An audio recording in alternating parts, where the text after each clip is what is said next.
বারুইপুরের মনোনয়ন জমাকে কেন্দ্র করে বিজেপি তৃণমূলের মুখোমুখি মিছিলে উত্তেজনা, স্লোগান, পাল্টা স্লোগান।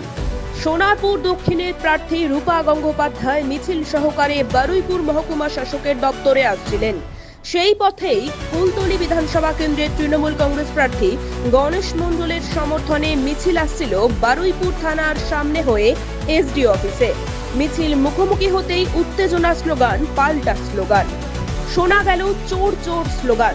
রূপা গাঙ্গুলির অভিযোগ, তার মিছিল আটকানোর চেষ্টা করা হয়েছিল, কিন্তু পারেনি তৃণমূল। গণেশ চন্দ্র মণ্ডল বলেন, দুটো মিছিল মুখোমুখি হয়েছিল, কিন্তু কোনো গন্ডগোল হয়নি। দুটো মিছিল মুখোমুখি হলে যা হয় সেটাই।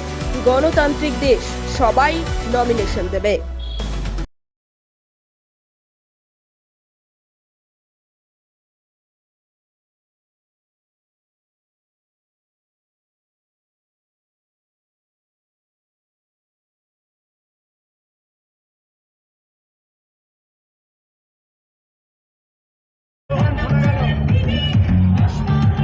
ওরা সবাই জানে যে আমাদের নমিনেশন আছে, ইচ্ছে করে এখানে আটকাবার জন্য একটা এখানে মানে জমায়েত করে আটকে দিয়েছে।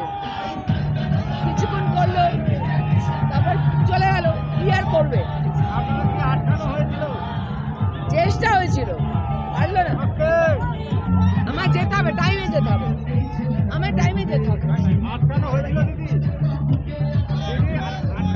রাজনীতি অনেক হবে, আগে আগে নমিনেশন হবে। চল দেখুন, এই পৃথিবীতে বাবা মাই হচ্ছে সর্বশ্রেষ্ঠ দেবতা বলুন, গুরুদেব বলুন, যাই বলুন, বাবা মায়ের আশীর্বাদ সঙ্গে থাকলে আর কোনো বাধা বিপত্তিই থাকে না।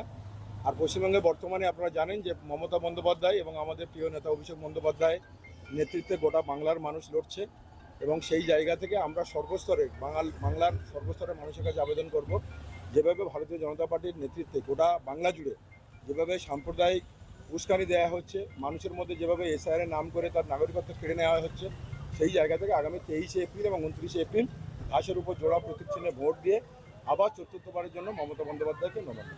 বাবার হাত ধরে এলেন, মার্জিন কি এবারে বাড়বে?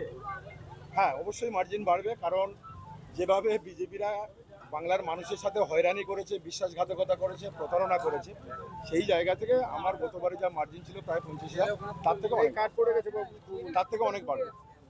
আর আসার পথে দেখা গেল যে রূপা গাঙ্গুলি একটা অভিযোগ করলেন যে তাদেরকে আটকানোর চেষ্টা করা হয়েছে, আপনাদের যারা কর্মী সমর্থক ছিল রাস্তায় তাদেরকে আটকেছে, স্লোগান দিয়েছে।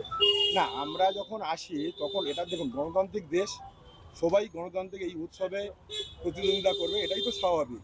আর বিশেষ করে এটা বাংলার যে গণতান্ত্রিক পরিবেশ, সেই জায়গা থেকে সর্বস্তরের বিজেপি, সিপিএম, তৃণমূল, কংগ্রেস সবাই প্রতিদ্বন্দ্বিতা করবে। মানুষ যাদেরকে আশীর্বাদ করবে তারা আগামীতেই জয়ী হবে।